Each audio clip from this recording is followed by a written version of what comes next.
Okay, mbalamusiza kabalonji abekumide. Munaku lwayo tuli eno ku Salama Road. Tuli bayitayo batya? Dubai? Dubai mukatanga. Tuli eno Salama wangamye mu kizungu naye simayo ba Supreme Shoppers eri mu kizungu. Onaku lwaleero nkuletedde omuvubuka owakabi upcoming and ate nga ali promising. Nze bekarenzo kubanga nkutusako program y'onaku olwaleero. Kasokabe yanju yate tulabe ekiddako. Na ekiri kita everybody anti Emmoji wo owa Seguya Segula Sejjusa kuba sibamanyi mbalabe yaman babuze kabalo muri mucha banaye mwena balaba anti Emmoji wo yaman kiri kitya kiri steady onaku olwaleero nsanyusa okukulaba sewo nange nsanyusa obbaako naawe muganda wange eno gyokasibira no gyempowa eri katutandikire ku mubali oyingira otya omubali mobile era nguyingirawo 2019 2019 mu lockdown anga tetunagenda mu lockdown awo wentandikira oyimba mpola nga bubimanyira tewagira muguno omuyaga ogw'aba TikTok abagira mu biseera ebyo bya COVID nedanje ngambye otandika ne breakthrough yange nze ngifunye guno mwaka gwennyini Seguya Segula biki olwo otandika na luyimba ki mu 2019 luli eyo boy tebalumanyi nalumanyi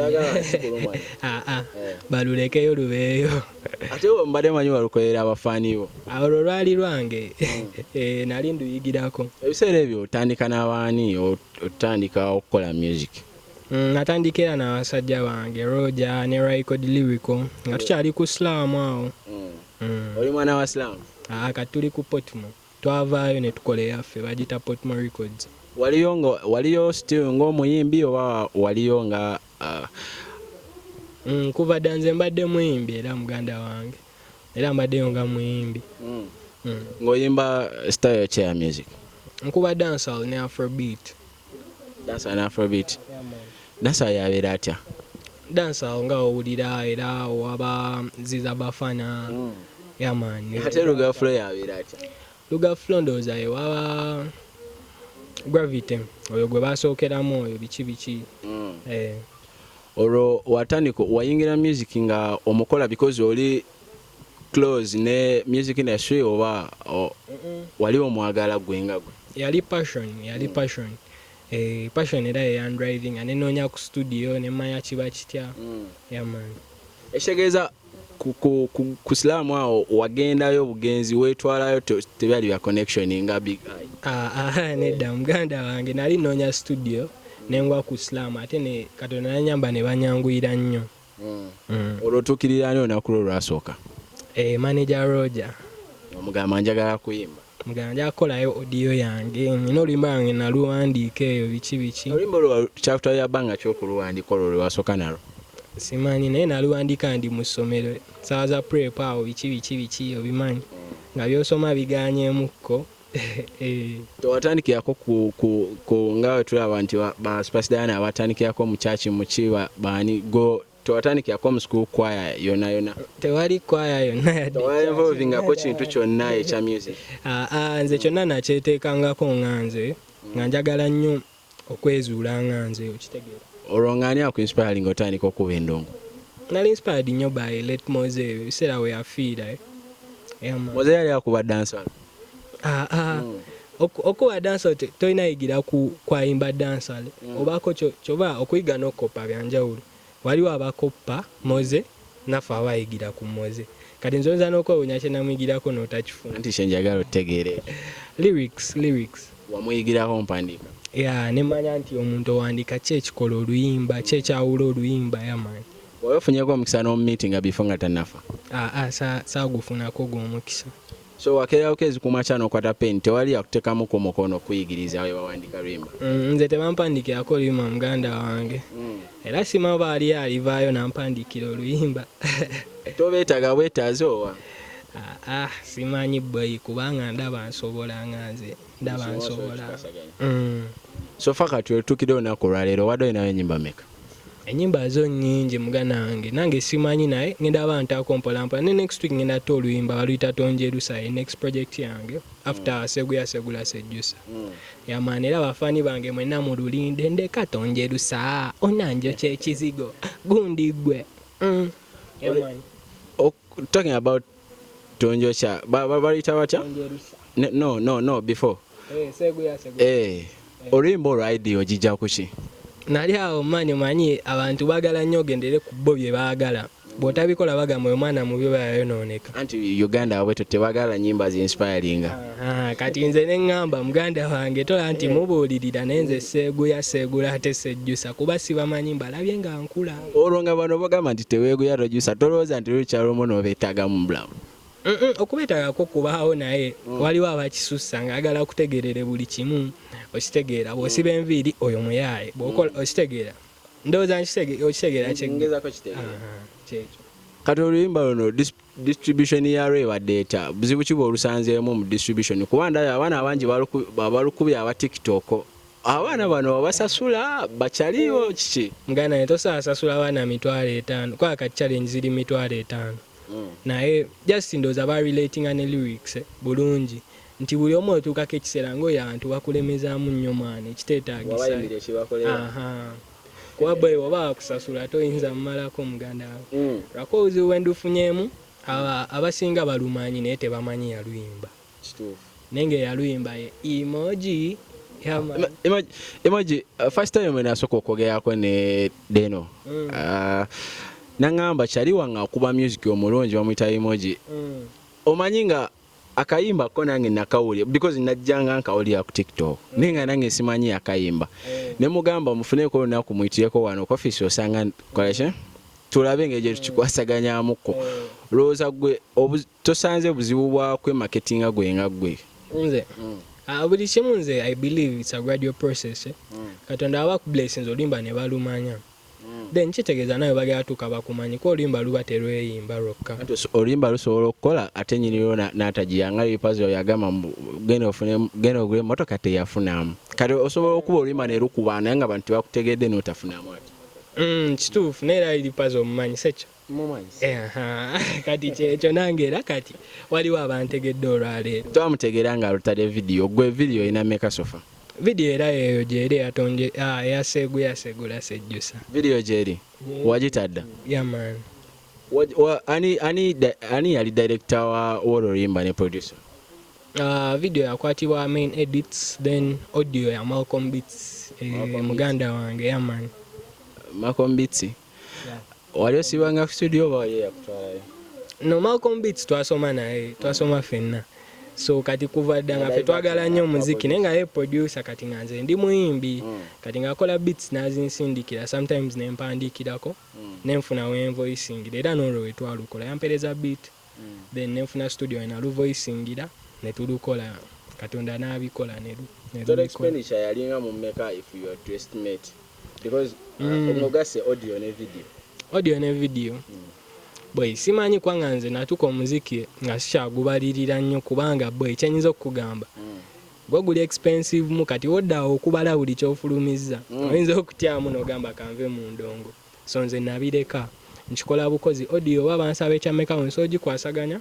nenjikola video kyekimpaka wekigwa kasanga kasa nti kyenjagala kivuddeyo sobodde okikola olina management era ndi under Emmoji management nze kennyini nze management ekitegeeza kwagala for booking akubwa ku number direct number gyeriwo gyokubako ng'oyagala Emmoji ne wano nsobola ogibawo nkyali n'omuyimbi Emmoji tukyawayawayamu mpolampola tugezaako okutegeera ebimukwatako music journey sofa watuuse agambye yatandika 2019 that's 2019 otandika okuyimba sofa breakthrough yagifunye 2023 noto yeah wawulira otya olunaku lwewakeera ku makyano olaba ng'okubye hit mu Uganda kati nno tokera ku makyano olaba ng'okubye hit natandika mpola nga ndaba video mpola ne baganda bange ddala biki bonna Emmoji oyina management ndi under Emmoji management yennyini nkola ne bataano bange ne tulanga tutambuza omuziki ba Smoky badara bonna before nga tetunaba kwogera kayimba akapya kugenda okushootinga ogenda katadde next week. Buzibu ki bw'osanze music industry so far? Era music industry kasente kubanga bwe otuuka abasinga baagala mu kasente. Naye jjukira kati faamu tuwaba ghetto youth biki nga tolinamu bulungi musajja wattu naye ng'olina okufuba olabe nti obaawo n'endongo ebaawo. Yamaanyi buzibu bw'osinza osanga birungi ki by'ofunye mu hit yo gye wakafuna? Hiti ebirungi byenjifunyemu bingi. Nze nganze omuntu nange ng'omuntu mbeera happy kati nkimanyi nti nsolinya ku stage nga nnyimba abantu nga baddamu kigambo ku kigambo. Ofuna ku bookings so far? Nayimbako ku birthday ya Sefuko. Abalala badde ndowooza tebana reaching out bulungi kuba badde tebanamanya ani yayimba oluyimba. Nze ekyo sikitunulira ye issue. Kyemanyi kisinga cause nti abasinga tebamanyi ani yayimba oluyimba. So talking about your new project, barita batya? Tonjerusa. Wasijja kukyogamba nti tonjerusa? Ekyomanyi oluyimba olusobola kunnyonnyola ng'oluwulidde. Era next week lugenda droppinga nga 4th ku Lwokubiri. Wakubye bana abakazi abeerusa oba abakazi n'abasajja bona abatwalidde wamu? Just mulimu kale list y'abeerusa era mu industry wagikoze? Mweri omwo era beerinde updates ozijjawa? Gwe kyomayamba nazo nga emoji anti emoji mba nyina obba nabyo. So nsunire kaani alimukko mu list? Mulimu Bad Black, mulimu Bad Black, Donzera, Takayima. Olowooza tolumbye nnyo? Sirumbye era nawe. Bad Black wanaza omuliro nasobola ogucontrollinga? Kadi mu emoji temulimu emoji y'omuliro. Nze muliro.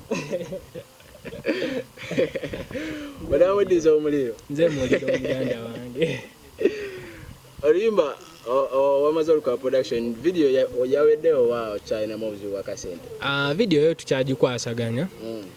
Twakasooka tuteekeyo audio tulabe entambula yaayo then tulabe oba twetaaga okukola video tugiteekeko era twetaaga kukola video ya project ndala era tukole ekyo. Olowooza tekyandibadde better n'otalumu ne video nga balaba Bad Black gwoyogerako transformation ye? Tugenda iyo video tugenda gibawa soon kubera mu program yaffe erina okuddako. Naye twagala tusooke tubayiseemu eggaali ya audio ye batuukeko bonna ba Bad Black, aba Atakayima ne Prima Kadashi. Naye wamutaddemu? Naye mwali. Bwe wataddemu nga tebalumbika? Tetutya maani. Totidde? Wazi omazeeko? Nze emoji. Atati antalo. Mu myaka 5 weerabawo ggwe nga ggwe sofa? Mu myaka 5. Nga guno tugujjeko tutandike n'ogujja wakati guno gunatyo tuka wakati. Mu myaka 5 tujaba tukubako ku Nigeria oba ne US biki kwa ina music wali bayo wawe ngendo tukamba kubirenga aba Nigeria mugoba aba Nigeria wano mukeno okutya osubira music okusinga abroad yotaga connection kati aba Nigeria bakrosinga waneno kura kikwanga music wabwe mulungi nti oluliriza nga nawo oyagala ubeere nalwo oluliriza era nawo bakola push nosanga nti omu Nigeria ali naye nalina mu DJ gwaza ya music push nakikola otya kuba Nigeria tolina gwomanyiyo. Push ebaawo naye kyonna kitandikira ku muziki, omuziki gwo guli gutya. Then kati omuziki gwe guba fit kwanga Seguya sinti nina DJ gwe nawa sente oba kyali wangu oba ki nenti abantu ba relatinga n'omuziki ne bekanga bo bennyini bagupushinze bokka na bokka. Engeri gyo targetinga international market in 5 years tusobire ntogenda tuteeterako awadi ez'amaanyi. Awadi zetu ino zireeta ate nga ziri authentic. Ona zetu ogenda ziteeka wako baza ggwanga ogenda ziteeka museum. Awadi zo zange abagala ez'eggwanga nabo bajja kukola. Oyimbira ggwanga weeyimbira? Kwanga n'eggwanga nange terinnannyamba singa eggwanga oba linnyambye nti emoji video tukoze tutya singa ngenda bawaayo awadi emu naye kati zange anti wagambye oli ghetto youth ate ghetto youth moto yaabwe eri street raised kati street abakuza abantu bebakuza naye era awadi bayiyo abantu bayiyeeyo abantu tosaba bayiwayo era abantu bomba nkiikirira beera mba ngiwangulidde bo naye ate ogiwa gavumenti oba ogijja mu mikono gy'abantu So kale tujja kirawa katsoke tugifuna awaadi naye kale abantu baye message esembayo tate tusiibula olunaku lwaleero. Yama njagala bagamba mwena bali ku BTM timbagala nnyo ono emuyimbi wo Emmoji eyayimba Seguya Segula Sejjusa kuba sibamanyi mbalabye nga nkula. Yama njagala bagamba nti mbagala nnyo ate next week mubeeko tugenda ta tune yaffe mpya tonjerusa. Yama neno mbi enda kuja nji premiering ku Premier Monday omuliro gwo mugulinde bagenda gukuma batandise nadda naye tetutya ddenja. Kale olunaku lwaleero tukikoze bwetyo tubadde wano okusala amaloli ne Emmoji beka lwayinza okuba nga nkutezaako program y'olunaku lwaleero bigenzewo ebityo tusisinkana olunaku oluddako.